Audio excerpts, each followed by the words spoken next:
Donc, on va faire le sikoum du Daf Zayin, du Daf Zayin donc qu'on avait fait avant Rosh Hashanah. On avait vu que les sfekot, quand il y avait marqué dans le Daf Vav Amoudbet, la Gemara demande Daf Zayin, c'est quoi les sfekot nirtasim nadir? De quel sfekot parle-t-on? On ne peut pas parler d'un safek bechor. Pourquoi? Parce qu'un bechor, il est l'onirnas, la dire. Un bechor, il est déjà kadosh, mimeimo.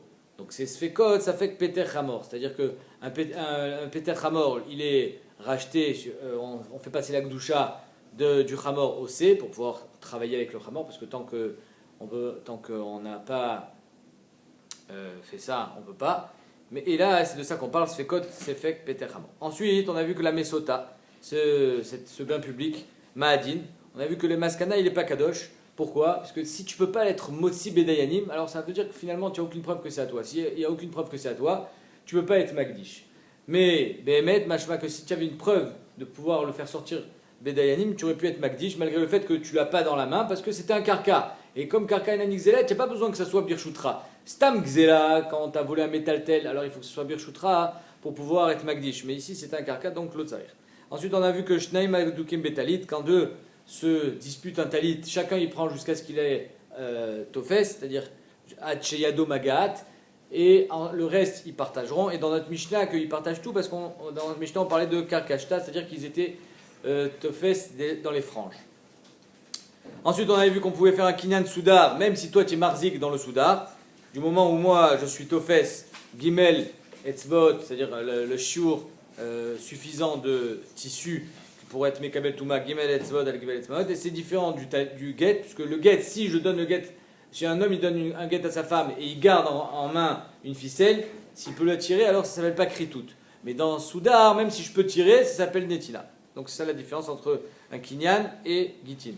Ensuite, on avait vu que si Shneim Adukim Beshtar, si deux personnes se disputent un shtar, on avait eu une marque entre Rabbi et Rashbag, c'était quoi la marque? Est-ce qu'il y a besoin d'être Mekayem le shtar? Pourquoi? Finalement, moi, quand je tiens ce shtar et je dis que j'ai déjà payé, je suis modé dans le shtar. Je dis pas qu'il est mezouyav, je dis qu'il est vrai. C'est juste que je dis que j'ai déjà payé. Est-ce que modé bishtar chez Katvut Tsarech Lekaimo ou pas? C'est ça la marque entre Rabbi et Rashbag.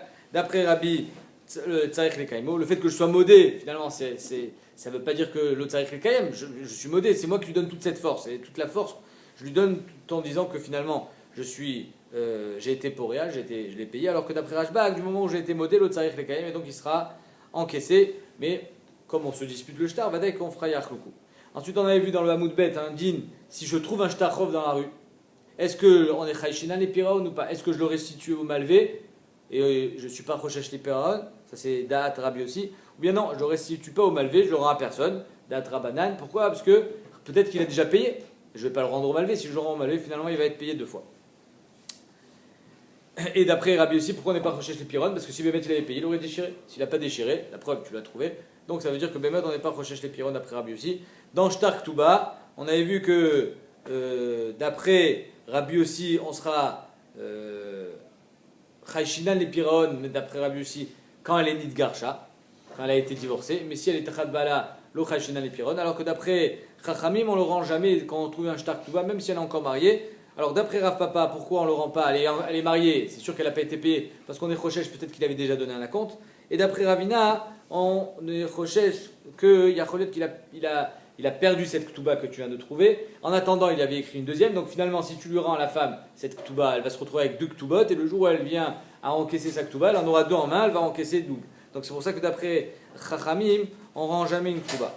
Et ensuite, on avait vu, dernière Nekuda, que d'après Rabbi Lezer, Shitat Rashbag, il pense que quand est-ce qu'on fait Yachloukou dans un shtar, quand on se dispute, c'est si on est tous les deux aussi bien Mourzak dans le Toref que dans le Tofes. Le Toref, j'avais dit, c'était là où il y a la date, le Tofes, c'est là où il y a les Edim.